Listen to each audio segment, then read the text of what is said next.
Cela fait 1 an que durent les tractations entre le collectif Ohé du bateau et la nouvelle municipalité pour la réouverture du bateau ivre.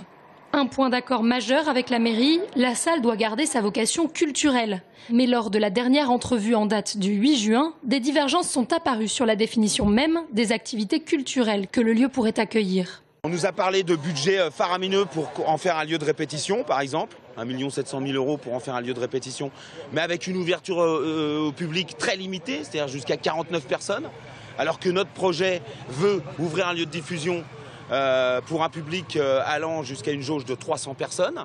Donc déjà là, il y a un grand écart. Que nous, notre projet, comme on l'a référencé, il veut minimiser les coûts pour ouvrir au plus vite et qu'on n'est pas du tout sur 1 700 000 €, mais plutôt sur 1 million d'euros. On a l'impression qu'en fait, le temps continue de courir, mais qu'on attend l'étiolement d'Ohé du bateau pour faire du bateau ce qu'on veut.